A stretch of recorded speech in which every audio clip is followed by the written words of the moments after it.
Hello guys and welcome back to this YouTube channel.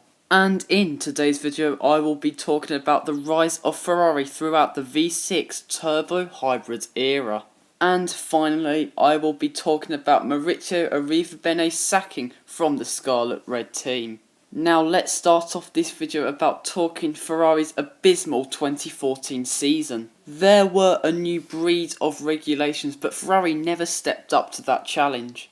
The chassis was poor, the engine was poor, and there was just a sense of real negativity within the team. This led to Fernando Alonso announcing his departure from Ferrari at the end of the 2014 season. He was just not happy within the team and the fact that they could not present him with a World Championship winning car, let alone a race winning car any longer.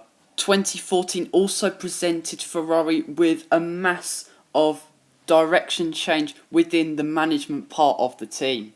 And the management at the team was definitely one thing Alonso was not happy about. But leading the charge for the 2015 season would be Maurizio Arrivabene. Now Arrivabene knew the team inside out, he had been there for so many years. And the next couple of years for Ferrari was just about rebuilding themselves and reigniting the unity that Ferrari must possess in order to go and win championships. However, Ferrari needed to find themselves a new number one driver for the 2015 season, and that driver would be four-time world champion Sebastian Vettel. Vettel wanted to pursue the dream that his idol Michael Schumacher achieved, enduring so much success with Ferrari. And although I feel that Fernando Alonso possesses more talent than Vettel, I think Vettel doesn't cause much friction within the team, and that's what Ferrari needed moving forwards. Another benefit of Sebastian Vettel signing for Ferrari was that him and Kimi Raikkonen did get on very well. Even in his Red Bull days, Sebastian Vettel was very good mates with Kimi Raikkonen, and that's what Ferrari need. They want to settle their number one driver, like with Schumacher when he had Barrichello as his number two, just to settle the storm a bit at the team.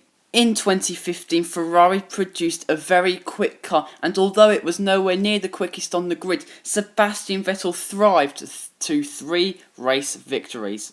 Vettel was consistently brilliant in 2015, maximising the full potential out of his Ferrari car, and he was giving Nico Rosberg a scare for second in the championship in a much inferior Ferrari. That is how good Vettel was in 2015.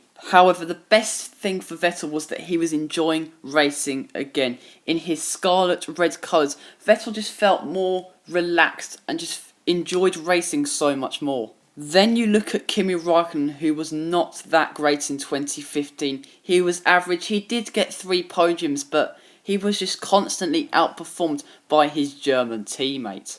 Ferrari understandably retained their driver lineup for the 2016 season, and it was just a downgraded version on 2015. They had the 3rd quickest car.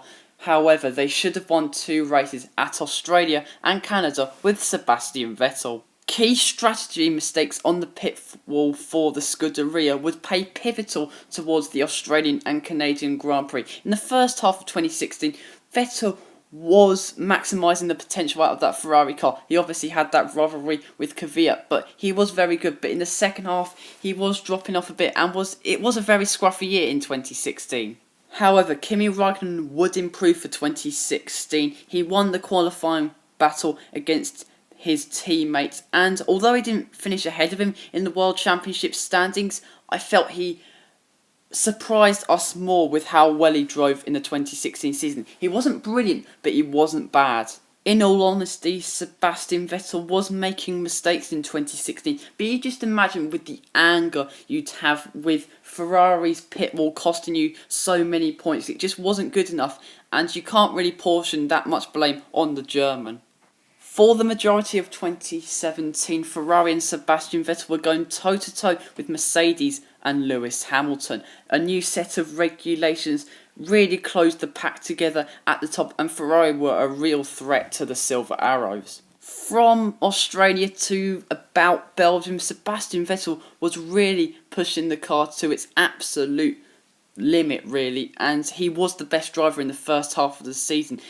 and his teammate Kimi Räikkönen was really struggling, and it was really disappointing from the Iceman. These regulations should have suited him. Ferrari's season would implode in Asia after a spectacular crash in Singapore and reliability errors in Malaysia and Japan. The title challenge was basically over.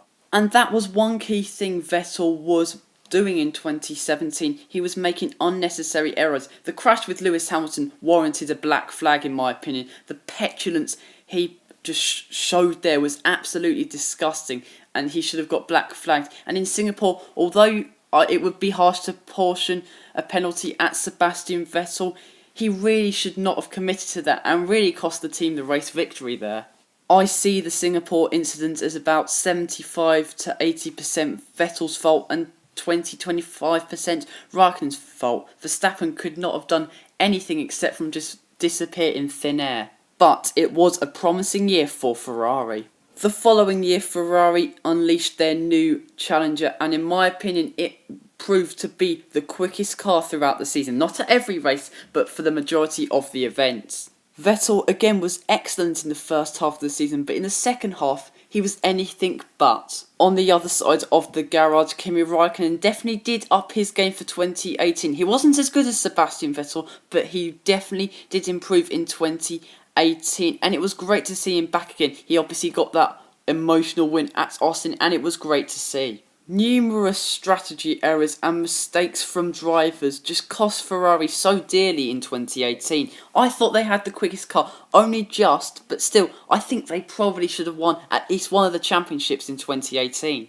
And it raised questions on Sebastian Vettel. He made way too many mistakes in 2018. Simple as. He had some brilliant races like at Silverstone, like at Bahrain, like at Canada. But he would make mistakes like at Germany, as you can see on your screen. He made mistakes at France. He made that, I thought, rather pathetic mistake at Qatar. It's not good enough if you want to be challenging Lewis Hamilton, who is arguably at his peak. And this year, Vettel won't get that luxury with having a number 2 for a teammate. It will seem like Charles Leclerc will push him to the absolute limit. But in these 5 years, there is no doubt to my mind that Ferrari have made massive strides.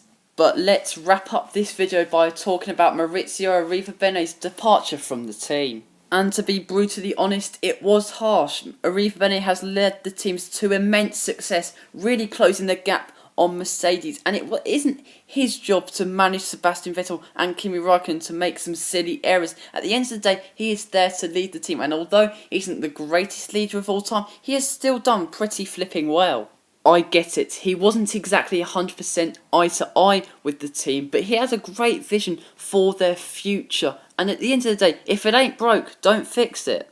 Binotto, yes, he's been at Ferrari for years, but he's just focusing on the technical side of it. And again, if it ain't broke, don't fix it. He needs to focus on the technical role, and Arrivabene needs to focus on leading the team. And the timing it's happened, it was midway through January or at the start of January with like a month until the car launch. You do it probably after the season's ended to give Binotto a bit of time to get settled into that position. So yeah, in my mind, quite strange, but that's it for today's video, guys. Please like this video and subscribe to this YouTube channel. And until next time, guys, see you later.